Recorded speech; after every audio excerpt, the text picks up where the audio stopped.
kabar Anda? Senang sekali malam hari ini kami dapat kembali menjumpai Anda dalam program Tatap Muka. Program yang hadir sebagai wadah sosialisasi, berbagi informasi dan juga edukasi dalam segala hal. Nah, temanya selalu saja berganti dan menarik untuk diperbincangkan. Dan kami juga senantiasa menghadirkan narasumber yang kredibel dalam kompeten di bidangnya. Pemirsa, malam hari ini tema kita adalah di mana bumi dipijak, di situ langit dijunjung. Untuk berbincang hal ini saya tidak sendiri, sudah hadir di studio Jurnal TV. Yang pertama saya kenalkan dengan Bapak Josman Siregar, Ketua Pemuda Batak Bersatu Kota Palangkaraya. Saya sapa dulu, selamat malam Bapak. Selamat malam. Apa kabar? Kabar baik. Terima kasih sudah hadir di Jurnal TV. Sama-sama. Oke, kemudian kita berkenalan juga dengan Bapak Benhar SRO Bidaka, Ketua Kerukunan Keluarga Maluku Provinsi Kalimantan Tengah. Apa kabar Pak? Luar biasa Mbak. Terima kasih sudah hadir malam hari ini.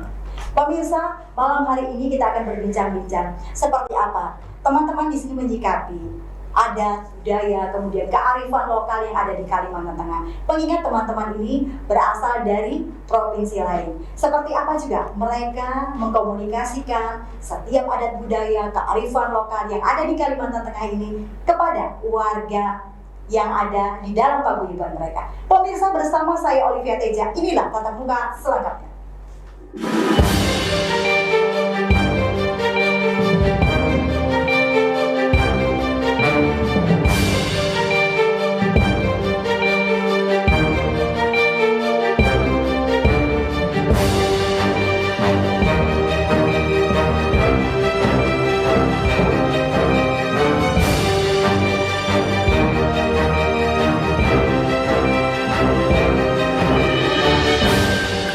Pemirsa, tema kita hari ini di mana bumi dipijak, di situ langit dijunjung. Nah, kita ingin mengetahui, kita pertama dengan Pak Josman dulu. Bagaimana Pak? Sekarang kita melihat teman-teman tinggal di Kalimantan Tengah, kearifan lokalnya begitu banyak. Kemudian yang namanya filosofi Huma Betangnya juga sampai saat ini kan terus digaungkan. Seperti apa? Ada teman-teman pemuda Batak. Baik, terima kasih. Selamat malam semuanya. Tapi selamat lingun alatai, salam sujud kerendem melempang, adil kata lino, bacuramin kasaruga, basengat kajubata. Arus. Jadi ini adalah salah satu wujud sebagaimana tema pada malam hari ini, di mana bumi dipijak, di situ langit dijunjung. Jadi saya sebagai Ketua Pemuda Batak Bersatu Kota Palangkaraya perlu kami sampaikan bahwa pemuda Batak di Kalimantan Tengah itu kurang lebih ada 15.000. Untuk di Kalimantan Tengah itu yang terdeteksi, mungkin ada beberapa juga yang mungkin tidak terdeteksi. Tapi kalau di Palangkaraya sendiri, pemuda Batak itu atau warga Batak itu ada sekitar 10.000. Ya, 10.000. Jadi tentunya kami sebagai katakanlah perantau, ya tentu saja dengan banyaknya warga kita yang ada di Palangkaraya ini menjadi tantangan tersendiri. Secara khusus ya kalau di anak kuliah ya, di mahasiswa di Universitas Palangkaraya itu lebih kurang yang terdata itu 6.000. Lebih ya. Jadi ini semua kan datang dari daerah kita sana. Nah, tentunya ini menjadi tanggung jawab kita sebagai orang tua yang ada di sini untuk memberikan edukasi ataupun sosialisasi kepada anak-anak kita khususnya yang baru datang, agar bagaimana mereka berada di tanah perantauan ini, ya bahwa di sini kita harus menghargai, kita harus mengetahui nilai-nilai kearifan lokal yang ada di sini. Nah, oleh karenanya memang program kita setiap tahunnya kita akan selalu mengadakan ya semacam diseminasi, sosialisasi kepada khususnya adik-adik mahasiswa, bagaimana mereka di tanah perantauan ini harus mengetahui ya ada istiadat ataupun nilai-nilai kearifan lokal. Bagaimana mereka berinteraksi, bagaimana mereka bersosialisasi, bahwa ada nilai-nilai yang harus kita junjung. Ya, di mana bumi dipijak, di situ kita harus langit dijunjung. Oke, sebelum masuk lebih jauh lagi, kalau Persatuan Pemuda Dayak ini visi misinya apa Pak? Kemudian tujuan dibentuknya selain tadi mengayomi teman-teman ini?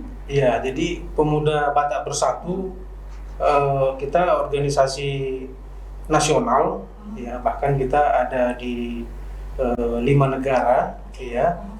Nah, kalau kita memang organisasi sosial dan kemanusiaan. Jadi kita berdiri dari 4 pilar, ya, yaitu solidaritas, toleransi, rukun, dan gotong royong.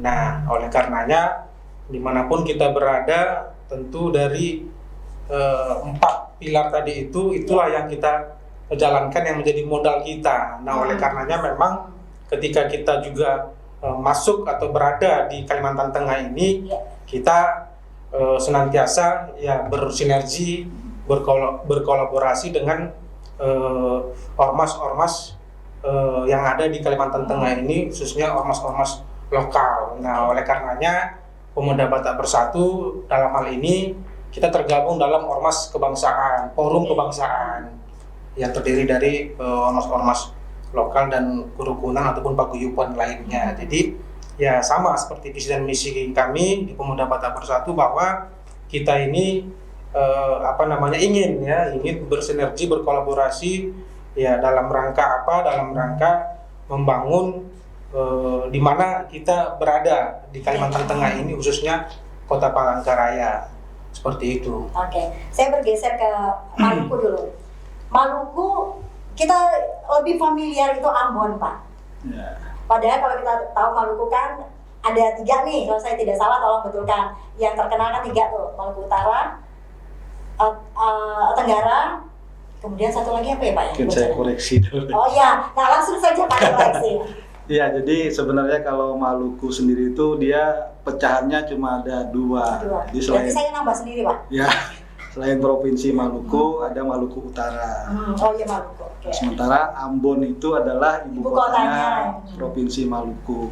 Nah, memang orang-orang familiar menyebut kalau misalnya orang dari Maluku itu orang Ambon. Ambon, betul sekali Pak. Padahal tuh banyak suku-suku yang lain selain suku Ambon. Karena yang terkenalnya itu Pak. Iya. Penyanyi Harvey Malaiholo Ambon, Glenn Ambon, Iya. Jadi nggak salah Pak. Nggak salah. Jadi malam hari ini Bapak yang menjelaskan. Siap, iya. Oke, Ya, silakan. cuma yang menarik Mbak Olive, mohon maaf nih ya, saya memang sebagai ketua kerukunan keluarga Maluku Provinsi Kalimantan Tengah yang memang sudah kalau dihitung dengan umur itu sudah seumur hidup tinggal di Palangkaraya ya, di Kalimantan Tengah. Jadi kalau misalnya ditanya lebih jauh tentang Maluku, terus terang saya juga buta. Ini makanya menarik. Iya, cuma karena kita sering mendengar, sering berkumpul dengan memang warga kami, kerukunan keluarga Maluku yang memang asli dari sana, kita tahu lah sedikit banyak tahu ya, selain juga baca-baca literatur dan juga dari berbagai macam sumber lah ya kita baca, itu kita sedikit banyak tahu. Maupun adat istiadat dan lain sebagainya, kita belajar dari sumber-sumber yang di luar dari pengalaman kita pribadi seperti itu. Saya curiga Pak, jangan-jangan beliau nggak terlalu hafal lagi. Iya. Ini Maluku KW lah itu. Lagu-lagu dari sana Ambon Manise gitu kan. Oke, lanjut Pak. Kalau untuk kebudayaannya sendiri Pak, yang di sana yang paling menonjol lah istilahnya dibawa teman-teman dari sana ke komunitas di sini Pak? Iya, kalau kebudayaannya memang kalau misalnya kita mau tampil di undangan-undangan dari provinsi atau apa, kita biasanya membawakan tarian-tarian yang khas. Yang paling khas yang sering kita bawakan tuh tari cakalele namanya, tarian-tarian untuk perang. Jadi ada sekelompok penari yang menggunakan parang dan dan salawaku ya, kayak tameng ya, itu melakukan gerakan-gerakan seperti ingin perang. Tapi sebenarnya itu adalah tarian untuk penyambutan tamu ataupun orang-orang yang dihormati pada saat kegiatan-kegiatan seperti itu. Oke Pak, karena Bapak sudah lama di Kalimantan Tengah. Yang menarik, sejarah mengatakan bahwa daerah Maluku itu adalah daerah rempah dulu Pak. Ya. rempah-rempah yang terkenal dari Maluku sampai penjajah pun datang. Kemudian saya juga membaca literatur bahwa Maluku ini juga kolaborasinya dengan Timur Tengah juga masuk, Pak. Nah, perpaduan kebudayaannya ini kemudian bagaimana dari teman-teman ini mendistribusikannya kepada generasi muda itu, Pak? Bahwa inilah Maluku itu dahulunya seperti ini, kemudian kita harus menjaganya seperti ini. Iya, kalau setahu saya memang justru yang lebih banyak mempengaruhi budaya yang ada di Maluku itu bukan dari Timur Tengah, bahkan dari Eropa justru. Secara khusus Belanda, karena memang yang paling banyak datang ke daerah Maluku untuk mencari rempah-rempah maupun sumber daya alam yang ada di tanah Maluku sana, orang-orang dari Eropa, secara khusus Belanda. Makanya bahasanya pun banyak dipengaruhi oleh bahasa-bahasa Belanda. Dan banyak orang-orang yang asli Maluku yang sudah kawin dan juga berkeluarga dengan justru orang-orang dari Belanda sana. Bahkan di Belanda ataupun di Eropa itu ada suatu perkumpulan yang sangat ditakuti di sana. Itu namanya Satu Dara. Satu Dara itu kumpulan dari anak-anak turunan dari Maluku yang sudah menetap di Eropa, membentuk satu perkumpulan komunitas seperti geng lah gitu. Geng yang cukup disegani juga di Eropa, itu namanya Satu Dara. Satu Dara Maluku dia, gitu. Kemudian Pak, sabar ya Batak, sabar. Saya penasaran Pak, karena kebetulan Bapak membaca bab pertama, saya baca bab kedua, jadi biar ketemu di tengah nih Pak. Kalau kebudayaannya sendiri Pak, sampai saat ini kan masih kita lihat di media sosial, kemudian di media massa, Maluku sudah tidak seperti dulu lagi, dia sangat maju sekarang. Nah, untuk seperti saya tanyakan tadi, untuk menceritakan kepada generasi mudanya, teman-teman anak-anak Maluku yang ada di Kalimantan Tengah ini seperti apa Pak? Ya kalau konteksnya untuk menyampaikan. Dia ingat Pak masa di sana dulu ceritanya. Ya kita mungkin bisa menularkannya melalui apa yang kita lakukan di Palangkaraya ataupun di Kalimantan Tengah secara umum gitu kan. Ya dengan memprogramkan kegiatan-kegiatan yang memang berhubungan dengan budaya di tanah leluhur, ya kita kolaborasikan dengan apa yang sudah kita yang kita pahami di tanah Dayak ini, ya kita menularkannya dengan kegiatan-kegiatan positif tadi Mbak. Seperti kalau misalnya di KKM tadi, Kerukunan Keluarga Maluku, ada beberapa program kegiatan yang rutin memang kita laksanakan, yang setiap tahun harus kita laksanakan. Contohnya seperti halal bihalal, kemudian ada kegiatan Natal. Nah ini uniknya di Kerukunan Keluarga Maluku adalah ketika dia kegiatan halal bihalal, itu yang akan menjadi ketua panitianya adalah kawan-kawan ataupun warga yang beragama Kristen. Sebaliknya ketika nanti ada kegiatan Natal dan Tahun Baru, yang jadi ketua panitianya adalah warga Maluku yang beragama Muslim. Nah ini kami mau menyampaikan bahwa sebenarnya warga Maluku sendiri tidak ada permasalahan dengan perbedaan-perbedaan agama, perbedaan-perbedaan yang ada, yang dulu mungkin sudah sempat jadi tragedi nasional ya di sana. Kami yang ada di perantauan ini sebenarnya tidak ada permasalahan dengan ada perbedaan-perbedaan agama itu gitu.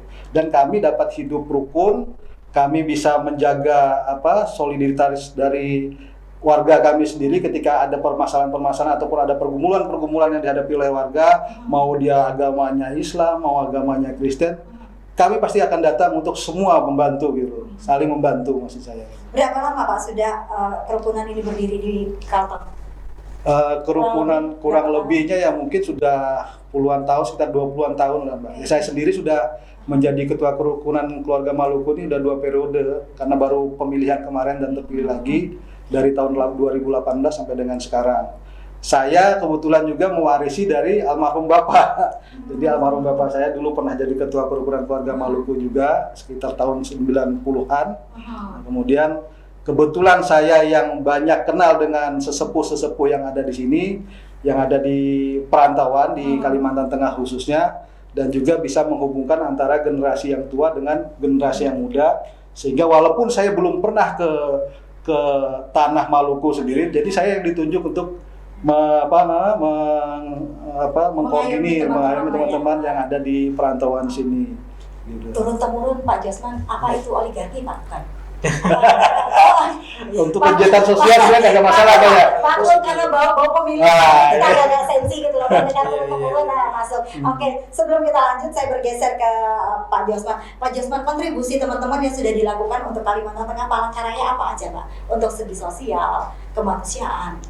Iya, jadi seperti yang saya sampaikan tadi di awal bahwa kita tergabung di dalam forum ormas kebangsaan ya yang ada di Kalimantan Tengah. Nah, oleh karenanya ya memang kita selalu ikut ya sebisa mungkin kita mendukung aktif setiap katakanlah kegiatan-kegiatan yang diadakan oleh forum ormas kebangsaan ini gitu. Jadi ya itulah memang keberadaan kita ya ketika kita berada di sini untuk kita harus mengikuti ya katakanlah ya mekanisme ataupun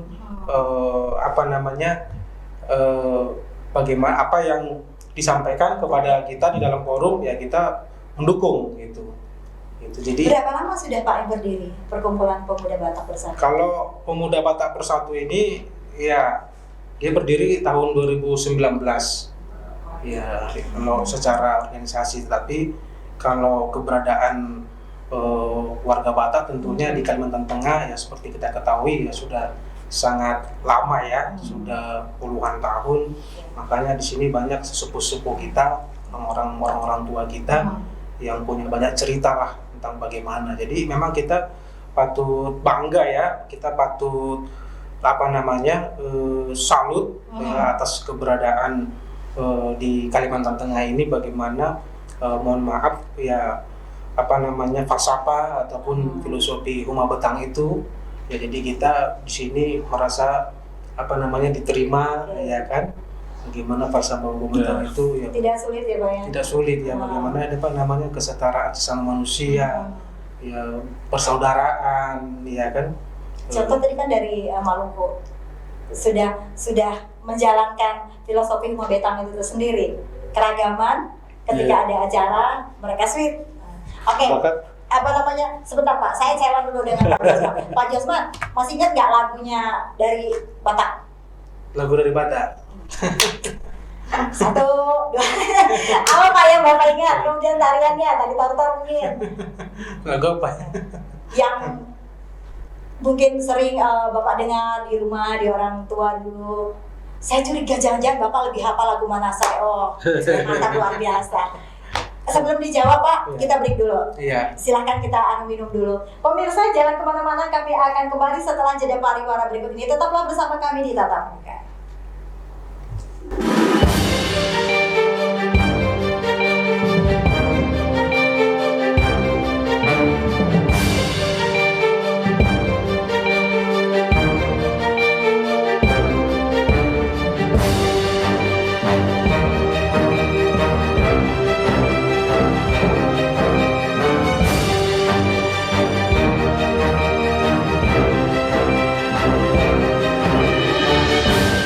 Terima kasih pemirsa, Anda masih bersama kami di Tatap Muka. Kita lanjut lagi perbincangan malam hari ini. Di mana bumi dipijak, di situ langit dijunjung. Tadi sampai dengan Pak Josman. Pak Josman tadi cerita sedikit atau challenge sedikit seperti apa sih lagu dari daerah Tapanuli Utara mungkin. Pokoknya intinya Batak lah gitu. Nah, kemudian yang masih Bapak ingat atau diajarkan oleh orang tua, tari-tariannya itu apa sih Pak namanya? Kemudian apa filosofi dari tarian itu? Challenge sedikit. Iya. Lagu yang biasa ya dari Dana Batak itu Sinanggar Tulo. Ini namanya Sinanggar Tulo, Tulo atulo, Sinanggar Tulo, Tulo atulo, Sinanggar Tulo, Tulo atulo, Sinanggar Tulo atulo, Sinanggar Tulo atulo. Oke, luar biasa, masih ingat Pak. Jarinya tuh kadang ada yang begini Pak, ada yang gini Pak. Nah itu kenapa Pak? Nah itu bisa dijelaskan sedikit. Kayaknya dari Ambon sudah nggak sabar ya Pak ya. Biar Pak Josman dulu menjelaskan. Oke Pak, mana Pak? Kalau itu ada filosofinya ya. Kalau yang begini kan artinya itu menyembah gitu ya. Artinya kalau di Batak itu kan ada Dalian Natulu namanya gitu. Jadi ada hula-hula, kan ada Boru, ya kan. Nah, jadi di dalam setiap acara itu pun itu ada diatur sedemikian rupa. Jadi ada keteraturan kalau di ada istiadat Batak itu. Ini baru yang kayak gini, kemudian ada jaraknya, kemudian ada begini, kemudian jemarinya goyang, Pak. Iya, jadi itu semua ada falsafahnya lah, seperti itu. Masih ingat beliau walaupun Iya. sudah lama merantau di Kalimantan Tengah di Palangkaraya. Gitu.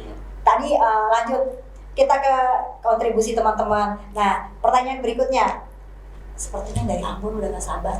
Nggak sabar apa nih? Gak sabar nih pengen ceritakan. Udah terlihatin. Oke, kalau gitu kita ke sebelah dulu. Dari Ambon ya, apa nih yang mau disampaikan nih terkait budaya, kemudian seperti yang kita katakan tadi falsafahnya.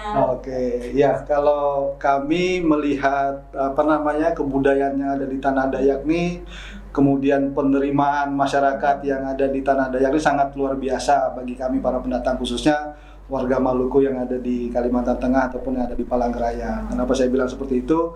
Karena hampir sebagian besar warga Maluku yang sudah merantau lama di Kalimantan Tengah, di Palangkaraya, itu mengambil keluarga atau mengambil istri ataupun suami itu dari asli masyarakat Dayak gitu loh.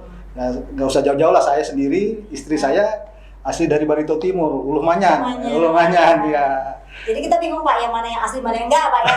Iya. Udah bersinergi, nyambung. Betul. Ya, jadi saya bilang tadi hampir sebagian besar ya warga Maluku, utamanya yang memang sudah lama di sini maupun yang datang kemudian menetap di Palangkaraya, itu rata-rata istrinya atau pasangan hidupnya adalah orang Dayak. Nah, itu kami sangat merasa welcome-nya orang Dayak ini sangat luar biasa dengan adanya pendatang. Justru kami lihat hasil persilangannya juga sangat bagus gitu.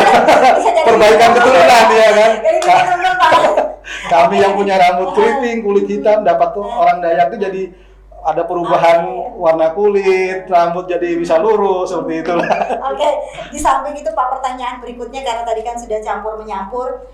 Kalau dari teman-teman ormas ini sendiri, tadi kan dari segi keturunan fisik nih Pak, biologisnya kelihatan. Kalau untuk teman-teman membina leadership sendiri seperti apa untuk menciptakan teman-teman di kerukunan ini sebagai leadership yang unggul?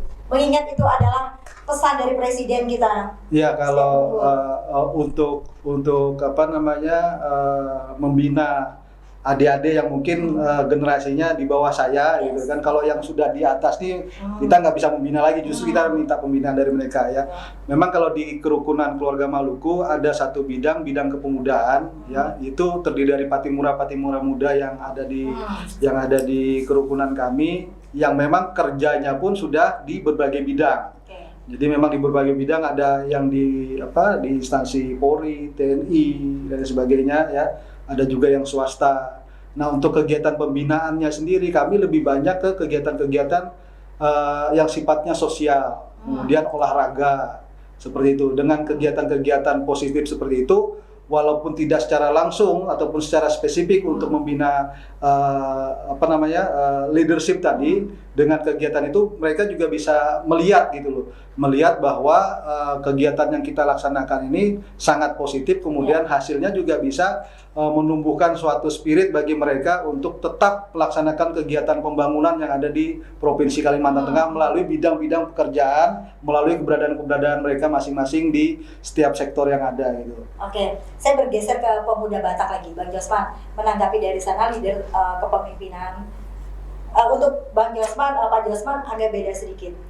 Bagaimana teman-teman menyikapi kaum muda, karena ini pemuda Batak, bercerita tentang pemuda Batak. Seperti apa teman-teman ini menyikapi ketika kita mau masuk tahun politik ini Pak? Banyak sekali pergolakan segala macam. Otomatis kan di tempat teman-teman juga tidak mungkin satu yang dipilih, pasti kan milihnya juga beda-beda. Nah, untuk dalam tanda kutip untuk mengatakan kepada teman-teman, kita boleh berbeda pilihan, tetapi kita ini tetap bersatu. Namanya ini pemuda Batak bersatu. Nah, itu seperti apa Pak?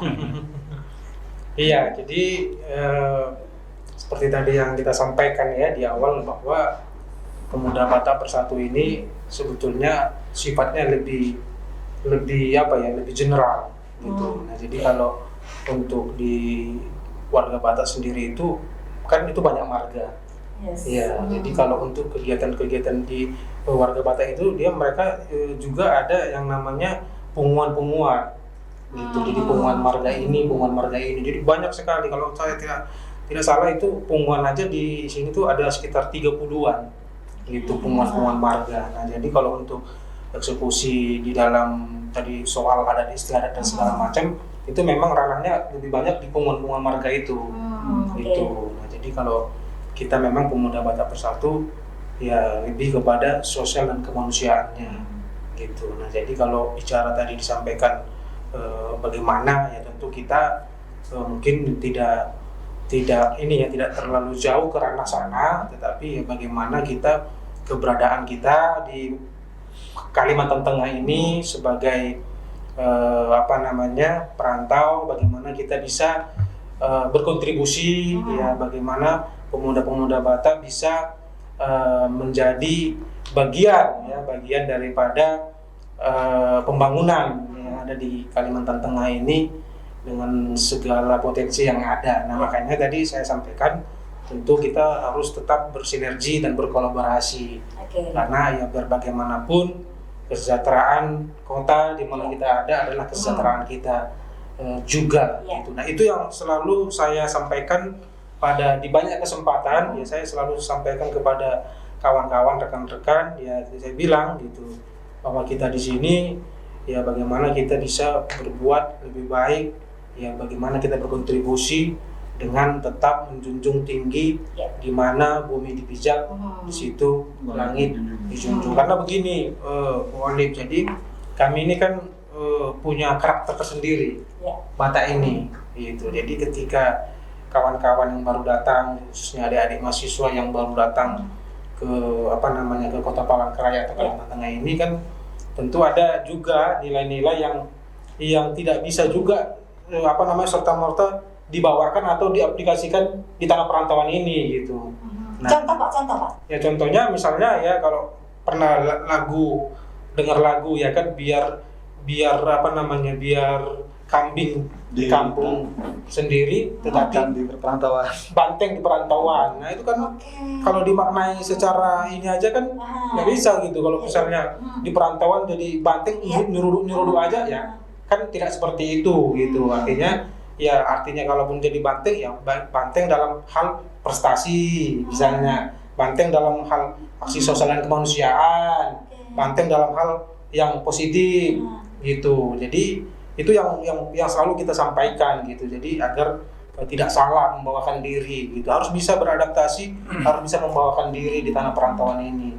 Nah, oleh karenanya memang kita bangga yang falsafah Uma Betang kita di sini bisa diterima dengan baik. Nah, kalau tadi bicara kawin mengawinkan ya mohon maaf mungkin kalau Batak Dayak, makanya ada Badak ya, Batak Dayak itu udah sangat banyak ya, nggak bisa lagi dihitung. Artinya memang akulturasi itu sangat kalau Batak dengan Dayak, artinya ada kemiripan dari sisi falsafah sebetulnya kalau kita mau runut lebih dalam lagi. Jadi ya kita bersyukur kita berada di Kota Palangkaraya di Kalimantan Tengah ini, ya semoga ya Kalimantan Tengah ini terus semakin maju, semakin berkah. Itu sih Bu Olive. Nah, pertanyaan saya tadi belum dijawab Pak. Ketika teman-teman di dalam sini ada ketidaksamaan pendapat, karena pendapat itu pasti tidak sama satu dan lain, supaya tidak terjadi chaos ketika kita nanti memasuki pesta demokrasi, apa yang dilakukan teman-teman untuk menjaga hal-hal seperti itu?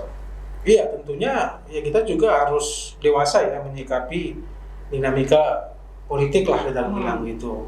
Ya berbeda, ya itu hal yang lumrah, yang biasa, tapi perbedaan bukan berarti perpecahan. Itu satu poinnya. Kita boleh saja berbeda, tapi tidak boleh berpecah. Seperti itu prinsipnya. Jadi ya siapa saja ya punya pilihan, siapa saja punya persepsi, perspektif, itu ya boleh-boleh saja gitu. Tapi jangan sampai terjadi perpecahan. Itu yang perlu kita tekankan sih seperti itu. Mulai dari sekarang, orang bilang kan, mulai dari sekarang. Karena kan sebentar lagi kita sudah memasuki pesta demokrasi, itu kan jelas panas dan lain segala macam. Nah, jadi yang kita harapkan sama-sama di sini bagaimana para ketua-ketua di sini itulah yang menjadi air untuk menenangkan teman-teman di sana. Sepertinya Pak Maluku juga ingin menyampaikan pendapatnya, silakan Pak. Iya, terkait dengan yang ditanyakan oleh Mbak Olive tadi, memang kalau kami sebagai pengurus kerukunan keluarga Maluku dari awal memang sudah menyatakan bahwa kerukunan ini bukan kerukunan untuk di bidang politik gitu. Yes. Nah, karena kita adalah bidangnya sosial kemanusiaan. Jadi kalau misalnya memang memasuki tahun politik ini, kami sudah menghimbau kepada warga bahwa kita tidak ada berkiblat ke satu orang pun ataupun perahu manapun gitu. Yes. Tapi kalau misalnya warga misalnya mendukung si A, si B, itu diberikan kebebasan Tapi seluas-luasnya. jangan mengatasnamakan paguyuban. Iya, di dalam grup WA pun kita sudah selalu menghimbau bahwa grup WA ini bukan untuk kegiatan kampanye dan lain sebagainya. Seandainya memang itu terjadi, kami sebagai admin ataupun ada yang menjadi admin itu akan langsung memberikan peringatan. Seandainya tidak digubris akan langsung kami keluarkan. Sampai segitu gitu. Nah, menghadapi tahun politik juga memang tidak menutup kemungkinan bahwa warga kami juga ada yang mencoba berkompetisi, berkontestasi ke peruntungannya di dalam pemilihan legislatif di kota, di kabupaten ataupun di provinsi. Ya, memang sebagai ketua kerukunan, ya otomatis lah kita menghimbau, ya kan, menghimbau untuk memilih warga gitu kan, tetapi kita juga tidak memaksakan. Seandainya memang ada pilihan lain dipersilahkan. Kan tidak ada salahnya kalau misalnya ada perwakilan warga yang bisa duduk pada akhirnya seperti itu. Hanya saja mulai dari sekarang untuk menjaga supaya tidak terjadi chaos, maka teman-teman inilah leadernya. Ya, selalu dalam setiap kesempatan kita berikan arahan, penyuluhan ataupun juga peringatan-peringatan untuk tidak terlalu istilahnya itu fanatik dengan si A, si B, dengan partai A, partai B gitu loh. Karena takutnya kalau terlalu fanatik malah bisa jadi bisa jadi gila kalau misalnya kalah atau seperti itu. Oke. Kalau ini dari segi pendidikan politik, karena kan kita mau tidak mau suka tidak suka kita harus belajar yang namanya pendidikan politik. Betul. Apalagi di sini kan para leadernya yang mengawal teman-teman ini. Sekalian juga saya ingin bertanya, seperti apa teman-teman di sini mempersiapkan para generasinya untuk kita sebentar lagi sebagai penyangga ibu kota. Kalau tidak dari sekarang kita mempersiapkan diri, apalagi dari paguyuban ini kan banyak tuh di bawah. Kita tidak tahu seperti apa. Nah, peran serta teman-teman ini sendiri untuk mempersiapkan di komunitas ini menjadi itu tadi SDM unggul seperti yang dikatakan oleh Pak Jokowi, mengingat kita penyangga ibu kota. Jadi Pak Josman gitu kan? Iya, jadi ya ini juga sering saya sampaikan ya, khususnya kepada adik-adik mahasiswa. Kebetulan saya juga masih mahasiswa? Oh bukan. Beberapa kali diundang lah di dalam acara mahasiswa, khususnya yang berasal dari Sumatera Utara ya. Jadi tentu ya kita mendorong menghimbau bahwa bagaimana mereka harus memperluas kapasitas mereka. Ya, mereka harus mempunyai nilai lebih lah gitu, nilai tambah supaya mereka nantinya bisa bersaing. Ya kan gitu. Jadi memang ya tidak lain tidak bukan ya memang mereka harus memaksa memacu diri mereka hanya bukan supaya tidak terpaku kepada satu ilmu yang mereka kuasai, tetapi skill-skill lain juga mereka harus bisa kuasai dan menambah itu gitu. Oke. Lanjut bergeser sebelah dengan pertanyaan yang sama. Ya sebenarnya hampir sama ya dengan. Tapi nggak boleh nyontek loh Mas. Ya artinya kalau warga Maluku memang dia sedikit kalau yang masuk di usia mahasiswa. Kita lebih banyak ke warga yang sudah ataupun yang sedang mencari pekerjaan ataupun yang sudah berkarir dengan pekerjaannya masing-masing. Kalau kami sih sifatnya himbauannya adalah lakukan saja yang terbaik gitu loh dari apa yang sudah kita jalankan selama ini ya. Jadi contoh, jadi teladan bagi orang-orang yang ada di sekitar, kita di bidang-bidang pekerjaan kita masing-masing.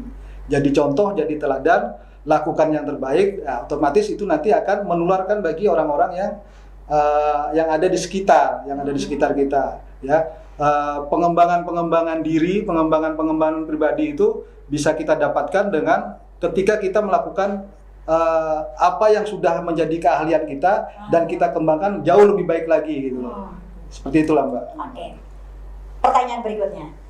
Karena kita berbicara tadi di mana bumi dipijak Dewi situ langit dijunjung, sulitkah mentransferkan atau mensinergikan, mengkolaborasikan kebudayaan dari masing-masing ini, dari masing-masing daerah dengan yang ada di Kalteng untuk anak mudanya? Karena kita berbicara kesini pasti anak muda, karena mereka adalah tokoh estafet kita. Nah itu seperti apa Pak? Jadi kalau di Ambon misalnya atau di Maluku itu seperti ini, kita orang Maluku itu seperti ini. Tetapi ketika kita berada di Kalimantan Tengah, oh budaya mamamu seperti ini. Nah itu seperti apa Pak? Pasti seru di sini Pak. Iya, memang kalau di Maluku ataupun yang sudah sering sekali kita dengar ataupun kita lihat, rata-rata orangnya ini kalau bisa dikatakan sumbu pendek gitu Pak. Apa-apa sedikit-sedikit misalnya ini tersinggung, bekalahi atau seperti apa ya. Kita untuk kebudayaan yang ada di Kalimantan Tengah ini sebenarnya hampir sama saja dengan yang ada di Maluku. Falsafah Huma Betang ya. Huma Betang yang kami tahu secara umum ya, satu rumah besar yang terdiri dari berbagai macam keluarga yang ada di situ, tentunya juga berbagai macam karakter yang ada, tetapi bisa dipersatukan dengan adanya satu rumah besar tadi. Ya. Kalau di tanah Maluku sebenarnya juga dia hampir sama dalam arti bisa merasakan juga falsafah itu dengan walaupun beda istilah gitu. Kalau di tanah Maluku ini kan dia ada istilah iris di kuku, rasa di daging, seperti itu. Nah, ini seperti apa? apa? Jadi iris di kuku, rasa di daging, walaupun misalnya kita sudah sebagai keluarga, ya, sebagai satu keluarga, mau dia warga Maluku kah, atau orang-orang yang sudah hidup di seputaran warga Maluku, ketika dia merasakan satu penderitaan sedikit saja, itu bisa menjadi satu penderitaan seluruh warga yang ada di perantauan ini, seperti itu. Jadi kegiatan-kegiatan sosial inilah yang selalu kita tekankan kepada warga yang ada di perantauan ini untuk tetap menjaga kekeluargaan, persaudaraan baik dengan sesama warga Maluku ataupun dengan orang-orang yang ada di sekitar. Karena memang warga Maluku ini tadi sudah mendarah daging juga yang di Palangkaraya dengan kawin mengawin tadi gitu. Otomatis kan keluarga, misalnya saya kawin sudah dengan istri orang Manyan. Keluarganya ini kan banyak sekali nih. Ya. Mungkin hampir seluruh satu desa di kampung itu kan sudah keluarga semua. Ini juga sudah menjadi bagian warga Maluku seperti itu. Jadi kita harus menjaga juga gitu loh. Ya, seperti itulah. Kalau untuk teman-teman dari Sumatera Utara dengan pertanyaan yang sama tadi, seperti apa mendelegasikannya atau menceritakan kepada turunannya bahwa ini loh, kalau misalnya budaya di Sumatera Utara kayak gini, kalau di Kalimantan gini, terus kita kolaknya seperti ini. Iya, jadi seperti yang saya sampaikan tadi, ya memang kalau di warga Batak di sini itu kan banyak punguan-punguan marga itu. Jadi memang ada punguan-punguan yang lebih lebih kecil, sehingga di situ memang ya edukasi itu bisa lebih mantap disampaikan gitu. Tapi yang terkhusus sih sebetulnya yang terpenting kalau bagi kami tantangan itu bagaimana orang-orang muda, mahasiswa yang baru datang ini, nah bagaimana mereka terpapar dengan falsafah Huma Betang itu, dengan arif ya, kebudayaan lokal, kearifan lokal yang ada di sini. Bagaimana mereka bersosialisasi, bagaimana mereka berinteraksi. Nah itu yang penting memang harus kita sampaikan berulang-ulang kepada mereka, dan ya syukur sejauh ini semua bisa berjalan dengan baik ya. Gitu. Jadi memang ya itu yang terpenting. Kalau teman-teman sendiri memahami, apalagi yang baru datang tadi, seperti apa pemahaman atau memberikan pencerahan kepada teman-teman ini bahwa di sini ada yang namanya adat, mantir adat, kemudian ada demang. Lah itu seperti apa Pak? Apakah di sana juga sama? Iya, jadi kalau misalnya kita kayak seperti beberapa tahun lalu sebelum Covid, kita membuat suatu diseminasi, ya kita kumpulkan mahasiswa baru yang ada di Palangkaraya ini. Tentu kita buat semacam pencerahan, kita undang dari DAD, ya kan, kita undang dari beberapa pembicara, ya supaya mereka mendapatkan pencerahan terkait Huma Betang, terkait nilai-nilai kearifan lokal. Nah itu yang sudah kita lakukan seperti itu. Kalau untuk Ambon sendiri Maluku, karena kebiasaan Ambon ya begitulah, Ambon Manise Pak. Oh, jadi lekat itu namanya Ambon. Kalau Maluku sendiri seperti apa? Ya mungkin kalau kami masih ketinggalan lah dengan PBB ya. Kalau PBB karena sudah sangat besar. Kalau kami ini memang masih ya kalau dihitung-hitung dengan kakaknya juga paling masih 350-an kakak yang terdaftar di kerukunan. Jadi kalau untuk kegiatan-kegiatan seperti PBB tadi ini memang masih belum kami laksanakan. Tetapi Bisa jadi rencana. iya, bisa jadikan program juga itu sangat bagus. Tetapi dari pengurus sendiri bisa menyampaikan secara langsung. Karena apa? Karena kita ini sudah jadi warga Dayak juga gitu loh. Jadi karena kita juga sedikit banyak tahu, belajar dari pasangan kita ya kan. Ini bisa kita langsung sampaikan kepada keluarga-keluarga atau warga Maluku yang baru datang ke tanah Dayak ini. Ini bisa kita sampaikan secara langsung, pengajaran-pengajaran itu bisa kita tularkan secara langsung dengan pertemuan-pertemuan yang kita lakukan Di ya. arisan Di arisan misalnya ataupun di rapat-rapat ini bisa kita langsung edukasi mereka seperti itu.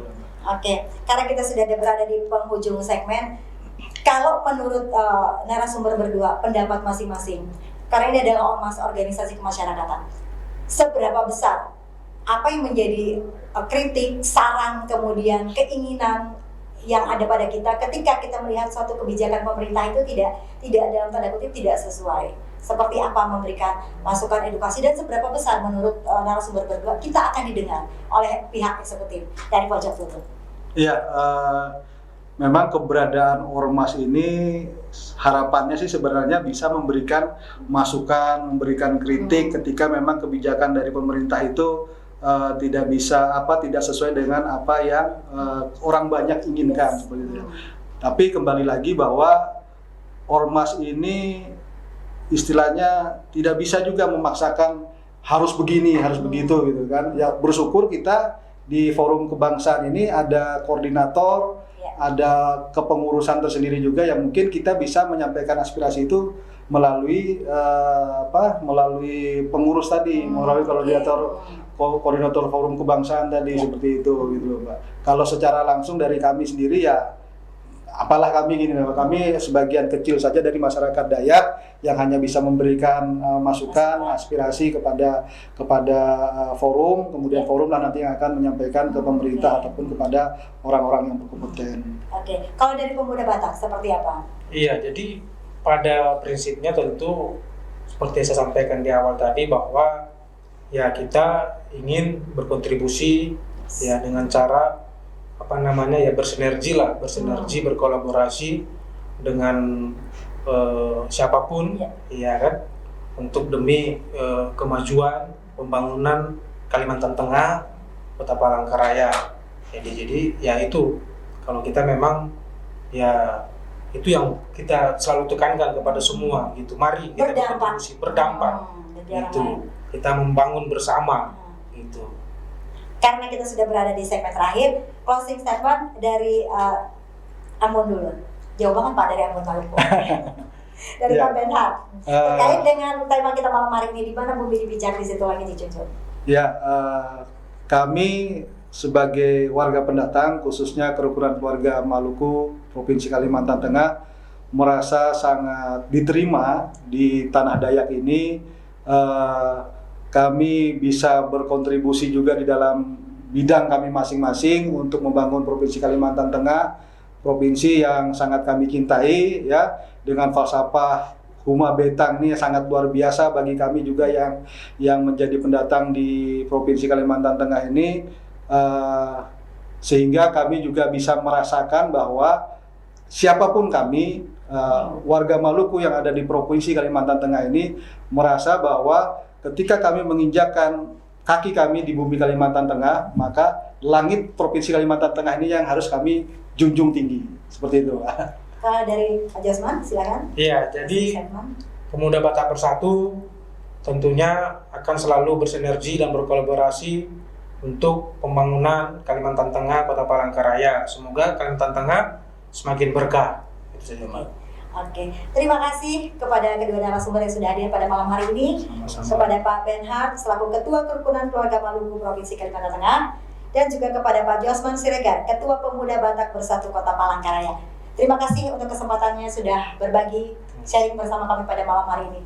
Pemirsa, seperti tema kita, di mana bumi dipijak, di situ langit dijunjung. Kalimat Tengah ada untuk Indonesia. Akhir kata, saya Olivia Teja bersama teman-teman yang bertugas pada malam hari ini pamit undur diri dari hadapan Anda. Selamat malam dan sampai jumpa. Terima kasih. Nggak terasa ya? Terima kasih. Sudah 7.